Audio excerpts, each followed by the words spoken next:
Hey guys, this is Comic Uno, and today I'm doing Comic Uno episode 281, and this is the show where we review all the comics I've read this week in one show. We go least favorite to best pick of the week. Now, this week I had 15 comics, and also you might notice it was a little late this week. I did warn you guys last week it would be a bit late, but I did get the reviews up. So, let's get started. Number 15. Oh, also another note, this week I did not get my physical books, so I read them digitally.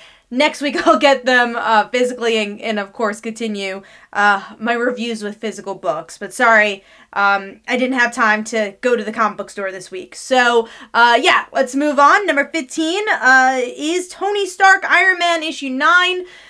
Yeah, this is a book I haven't been loving. I do think that Dan Slott does a better job with Fantastic Four, and maybe this is a little bit too much on his plate, and he should just focus on one title. But, yeah, I just haven't been liking this virtual reality arc. I did like the artwork overall, though. I think that's been pretty solid, but just not really caring for the direction. I feel like it's very crowded, and there, I think there's a little bit too much going on that you don't really get the actual narrative of the book, so, or even the character moments. So I'm going to give that one 2 stars, and that is number 15. Moving on to number 14, which is The Flash issue 66, and this is kind of a filler issue with the Trickster's backstory, and it goes back to kind of that more sloppier artwork for me that I just don't like. It just feels so rushed, and it's just really hard for me to get into the art style for this one. And yeah, I feel like The Flash in general, besides these crossovers and annuals, has been at a stall, and we're gonna get a Flash year 1 soon, which feels like the ultimate stall. I just don't know what direction this book's going, and there's so many cool story lines that are going on from the annual and from the crossover, but it's all like, you gotta wait. You gotta wait and see.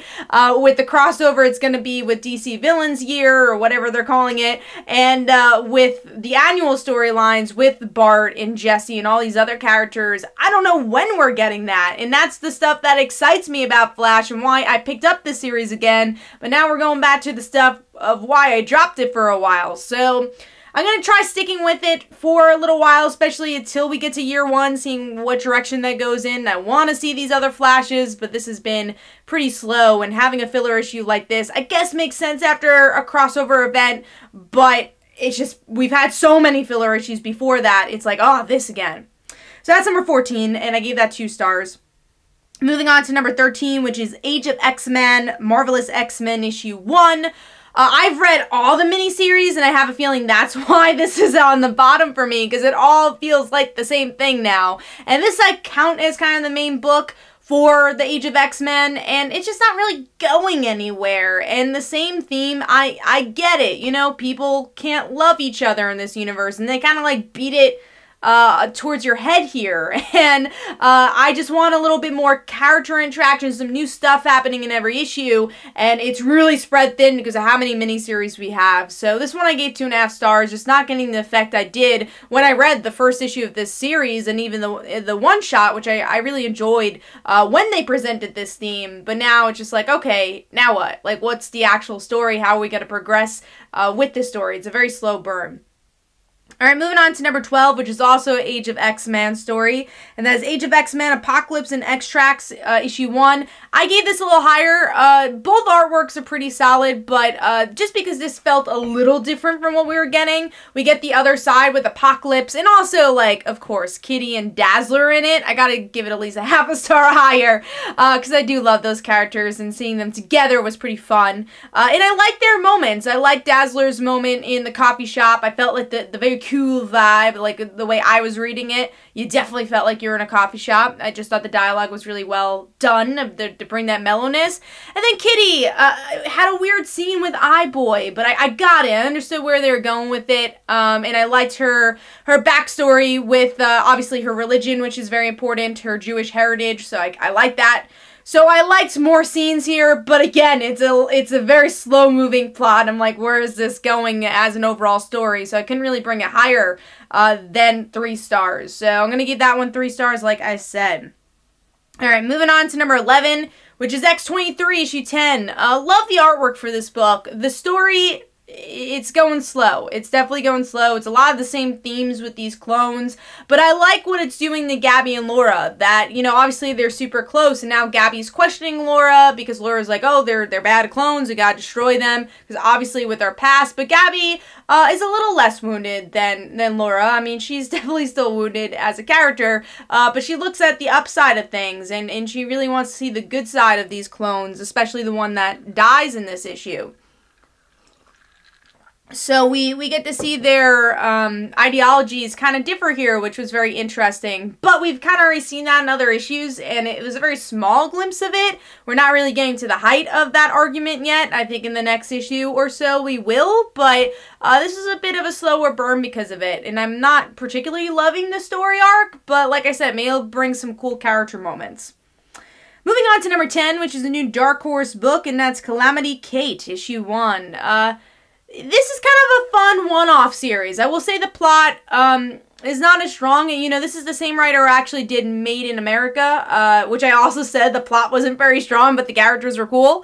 And I feel the same way here. I think the characters are really cool. Kate is a monster hunter, and she comes to her old town to do so, and she rooms with her I guess, previous best friend, but they're still friends, and then she's not really, you know, being a good friend here. She's just kind of staying there for a bit too long. So I like that story. I like the character dynamic, I think, enough to try out the next issue if I don't have a huge haul that week.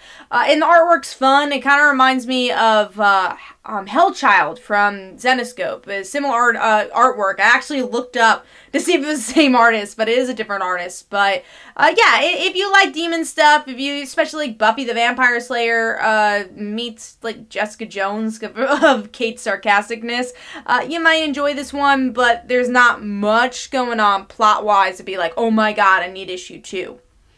Alright, moving on to number 9, which is Superman issue 9. As you guys know, I'm not a huge fan of Brian Michael Bendis' Superman, but I also don't hate it. It's kind of always hitting the middle. And when an issue is really good, though, it's good. And usually it's the lowest issue for me when they are really good. A very well done lowest issue. But yeah, with this issue, we get to see Superboy, a little bit more of his life, a very slow burn with that, but we get to see him go up against a crime syndicate, which was pretty interesting, especially picked up a bit in the end. I thought it was a bit slow in the beginning, and the artwork's okay for me. I think it's solid overall, but maybe not the strongest of Brian Michael Bendis' collaborators, because he has such strong collaborators for artists, but yeah, I thought I liked the ending the most with Lois' crime syndicate version of her, Superwoman, and then Superboy's like, Ma? So I think that's going to be cool. And I like the psychology between Superboy having to go up against his father, who's not really his father. But again, it takes a while to lead up to those moments, and I don't think that Brian Michael Bendis fully fleshes out those emotional beats as much as I think they're there, as much as I think he could. So that's number 9 for me. Number 8 is The Amazing Spider-Man, issue 17. I thought it was a pretty good, not prelude, but opening to this event. Definitely, especially towards the end of the issue where we learn what this event is. And it's that Kraven is brought all of Spider-Man's villains in this kind of Hunger Games dome, and you think, oh, okay, all the villains are going to go up against Spider-Man and kill them, but really it's Kraven trying to see who's the strongest. Now, they do give a little bit of a motive of what Kraven's doing. It seems like he wants to die, which kind of felt weird, so it's just like, why don't you just make Spider-Man kill him? I don't know what's going on there, but obviously, like, Spider-Man doesn't kill, so maybe that's part of it, but he wants to be killed by a spider. That's kind of the point of the arc, it seems like. But yeah, I like the ending a lot. I do feel like there was a lot of repetitiveness. If you've read the past 2 issues of Amazing Spider-Man, especially the Point HU and in the prelude issues, it just kind of over-explains of like, okay, we know what Black Cat's up to. We know that Spider-Man's sick. So it definitely has that new reader vibe, that maybe a little bit too much of a new reader vibe that they could have put in like the first page of the issue instead of like the first 10 pages. But yeah, it was a solid start for me, and I'm excited. I'm excited to see what they do with it. I think it's a fun, unique twist on a Kraven event. So I'm going to give that one 3.5 stars, and that is number 8. Moving on to number 7. I think you guys are going to be surprised by this one. Number 7 is the magnificent Miss Marvel issue 1. This also had kind of an issue of it being too new reader friendly. So if you've read all G. Willow Wilson's stories, there's a lot of just like, oh, this is what happened. Do you remember what happened? Do you want to know the origins of Miss Marvel?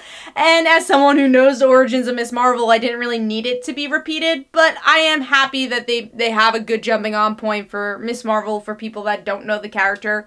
But it does take a lot of time to do that here. And then I was a little disappointed that not all of Kamala's supporting cast was here, like Gabe and Mike and Zoe. But I would say the two original ones were there, so Nakia and Bruno did have a part. Hopefully, Zoe was mentioned, so I'm happy about that. But hopefully we get to see the other cast members be involved with Miss Marvel a bit more, because that was always my favorite part, and where we're kind of getting at with G. Willow Wilson, that her supporting characters were heroes as well, kind of, that didn't have a secret identity, that they always just kind of helped Miss Marvel. So I hope we get to see more of that, but I did like the stuff we saw with Nakia and Bruno. A thing I liked and disliked about this issue was Kamala's parents. Just because it was so weird that her mom called her out on Miss Marvel because she's been keeping the secret for so long, and like what made her do it now? And then, I mean, I think her father's reaction was realistic, but then you also have the question, were they actually her parents? Because they kind of melt in the end. Are they like aliens? What's going on here? So we'll see. Again, some motivations didn't quite make sense to me, but I think it's an interesting start.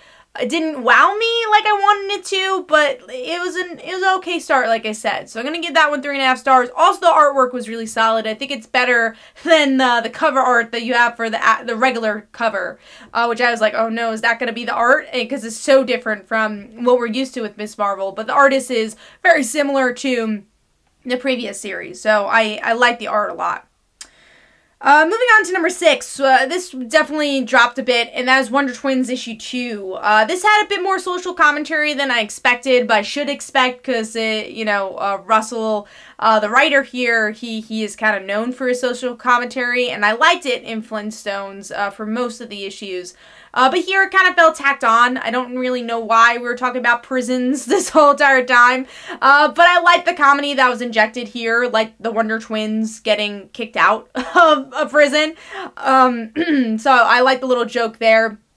I like the villain that they chose in this issue. But yeah, it's just kind of more by the numbers here, where the first issue really wowed me, and I think the comedy was even better in the first issue, but still definitely worth picking up this issue. Just kind of went down a little bit here. Alright, moving on to top 5. Number 5 is Buffy the Vampire Slayer, issue 3. Not a bad issue. This is also a 3.5 star book. But I like that Cordy felt a little bit more Cordy here, where I love that she was ready to fight. She did help in the battle, but then in the end she's like, you're weird. To Buffy, like, this town is weird. What's going on? So it was kind of classic Cordy to me, so I enjoyed that. I liked Harmony's little ditzy comments in the issue as well. So it's nice to see her. Hopefully we get to see her as a vampire. Also liked Willow and Xander kind of getting battle ready. That was cool. Some of the exposition with the villains, I'm like, oh, I could have done less with that. But it was a pretty cool issue. Some good character moments. Nothing that outshined in this issue like I wanted to, but I still like the voice a lot. I love the art by Dan Mora, especially for the action stuff. There's definitely some cool small character moments I enjoyed here, like the Cordy one, like the comment on Giles's guitar. That was pretty cool. So that was my number 5. That's 3.5 stars. Moving on to number 4, which is Go-Go Power Rangers, issue 18. A bit of an exposition issue, but I think an issue you kind of need. I like the small character moments here. I love that Trini's kind of a center here, as she tries to give a comment about Alpha 1, she doesn't trust him, and then the rest of the team's like, oh, well, Zordon trusts him, so we should too, and Trini's kind of, upset, but doesn't notice that she's upset, especially that Jason doesn't agree with her, and she's trying to, like, give a good comment, and she doesn't feel as respected there, so I like that moment a lot. I think the character that shined, sadly, or didn't have the time to shine as much, was Trini in the original Mighty Morphin Power Rangers. So it's really nice that Ryan's giving her the spotlight, especially in this arc and the previous arc, where we got to see her as the Red Ranger for a little while. Other moments I liked was definitely Rita and her mom. I thought that was really interesting. We're getting to see a human side of Rita that we've never seen before. And I think the overall story they're building up with the green power coin, who that's gonna involve, we'll have to see. Hopefully Matt. And then we have, I like that the mom had like the White Ranger aesthetic to her. So I thought that was kind of a nice touch. We'll see if that goes anywhere. But yeah, the beginning with Zordon, there was a little bit too much exposition for me, but there was definitely some solid character moments here. Really enjoyed the artwork as well. The good moment where they do the pyramid was cool too. So definitely some fun moments. That's my number 4, and I gave that 3.5 stars. Moving on to number 3, which is Blackbird, issue 6, is the last issue of this story arc, so we're probably going to have to wait another, like, 3 months for the trade to come out and all that, take their hiatus, and then hopefully we'll get issue 7 soon. But I thought it was a really solid way to end the arc. We get to see our main character embrace magic, even though her mom says, no, don't do it. So I kind of like you don't know who the villain hero here is, you know, who is good in magic. So it seems like there might not be a good side. There's definitely a lot of gray areas. And I like our main character, but especially what brought this to bring this as number 3 is the artwork. The interior artwork is so beautiful. It's so great to see Jen Bartel doing interiors, and it's just mind-blowing. I love the outfits. I love the cleanness of the artwork. The colors are so great too. I don't know who the colorist is for the book, but I love the colors for this one as well. So very solid issue. I gave that 4 stars, and that's number 3.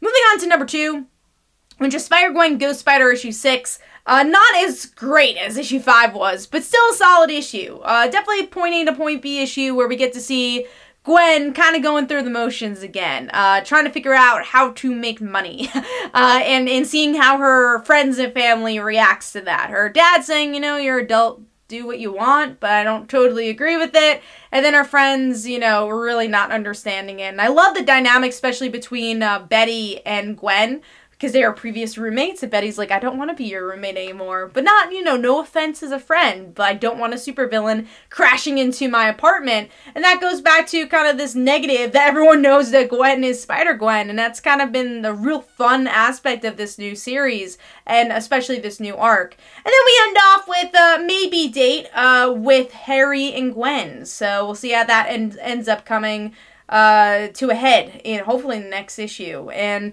we know that MJ also has a crush on Gwen, so how's that gonna play a part? We will see. And I did like the villains a lot here too, because it seems like they're gonna attack Gwen not just as Spider-Gwen, but as Gwen Stacy. How's that gonna work out? Not her father, but maybe the other people surrounding Gwen. So some really cool stuff. Like the artwork a lot too. Same artist that did Miss Marvel for a little while, Met Cadet U as well. Really fits this book well. So I'm gonna give this one 4 stars. Very solid issue. Fun stuff happening in there.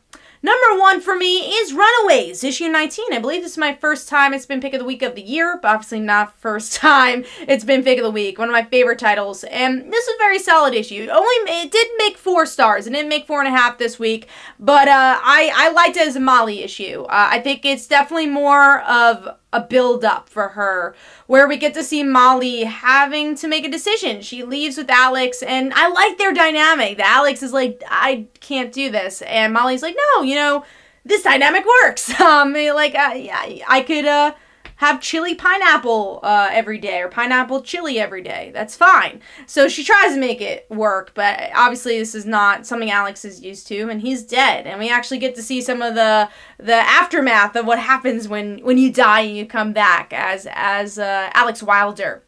But then, you know, obviously Molly's family saves her, but does she want to be saved? I love the comment where she's like, I'm glad I could kind of be real with you, that I like my parents. I want to see them again. And for Molly, that makes sense. She was a little girl when this all happened, and she didn't know what was happening. She just kind of followed the crowd, and I like that, and hopefully this arc being that Molly gets to make her own decisions about her parents and kind of learn about the evils of her parents in a different way. So I'm very curious to see where that's going to go, and I love Molly's charm here, and I really like the new artists. I think they did a great job at kind of feeling out Chris Anka's style, but kind of putting their own spin on it. So if you miss Chris Anka's artwork, it really is a similar style, which I really appreciated.